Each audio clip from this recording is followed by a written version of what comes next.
Hey everyone, happy 4th of July. Looks like we're going to be celebrating the 4th with some red thread, white blades, and blue grass. Let's take a look. Okay, so here we obviously have some issues going on, right? I mean, this isn't green or lush or anything like that, so let's take a deeper dive into what we see. Looking closer, we can identify that there is some type of mycelium in the grass. These little cotton ball type things are a result of a disease that we know is called red thread. Pink patch can exist at this time too. The disease enters the stoma of the grass plant. Here we can actually see some bluegrass, improved cultivar bluegrass that is not getting the disease, so it's helping to prevent the spread of the red thread here.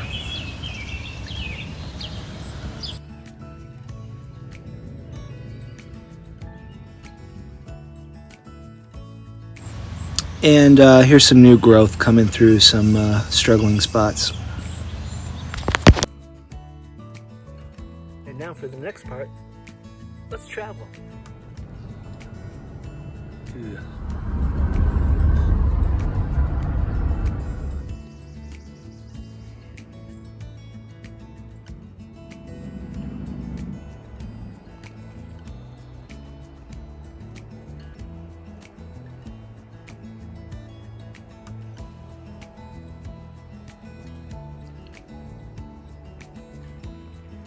On a side note here, this is some clover that I treated less than 2 days ago with triclopyr and quinclorac, a little sulfentrazone too. People are getting all up in arms with all the rain that we've had about mushrooms in the lawn, and simply just kick them over. You're not going to get 10,000 more mushrooms if you kick them over.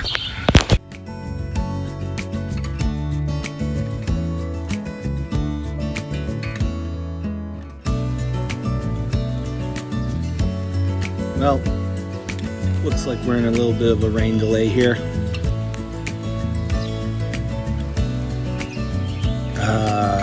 New England weather, wonderful.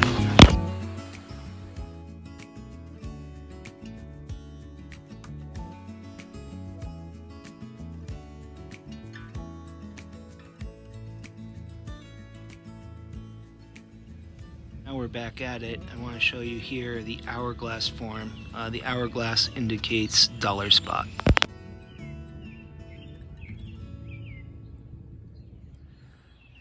So I just want to talk to you for a few seconds about those diseases and what I hear people talking about them or doing about them or whatever.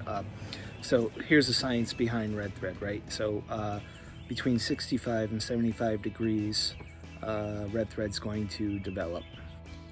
With the addition of excessive cloud cover and excessive rain and moisture and humidity.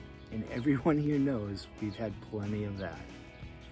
And its hosts are fine fescue, perennial ryegrass, and Kentucky bluegrass, which is what is made up of the vast majority of our lawns here in Western Massachusetts. So we're gonna get red thread. I've heard people saying to put down a pound of nitrogen this time of year to help grow it out, which is absolutely ridiculous. We are coming up to Pythium and brown patch, and with that amount of nitrogen down on our cool season grasses is just gonna wreak havoc for disease pressure and also wilt going into the hot months too. So you can put down a fertilizer. It can't be more than a half a pound.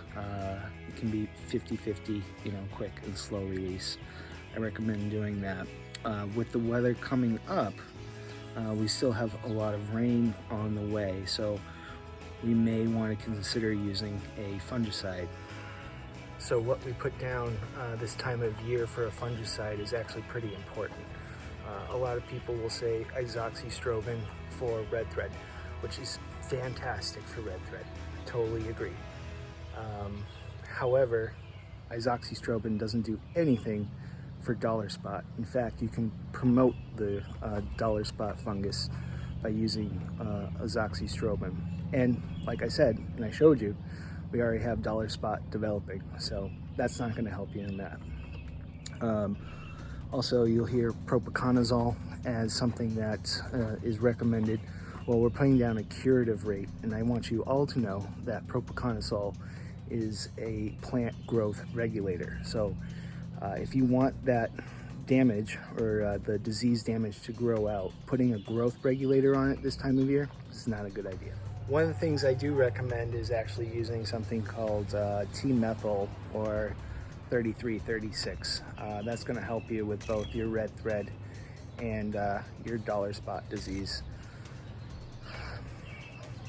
Also, there's other fungicides out there that do a pretty good job. I can put a link down in the description below of some other things that you can use. But yeah, I also did jump the gun a little bit on that too. There are some cultural practices that you want to use to help reduce the spread of red thread. So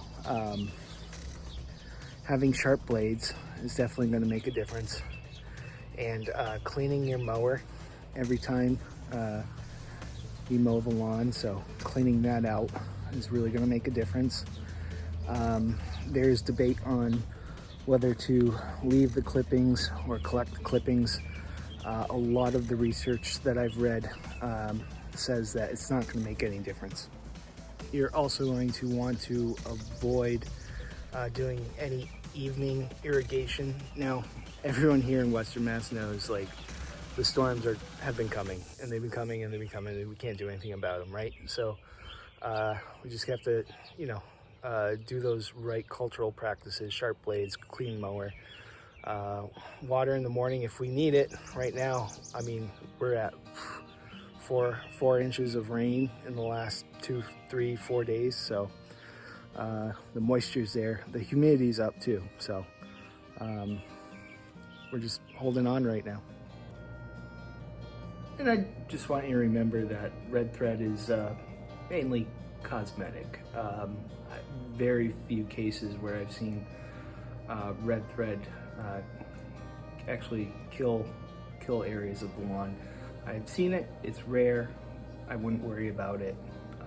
If it does happen, it'll give you an opportunity to put in improved cultivars in the lawn come late August and into September.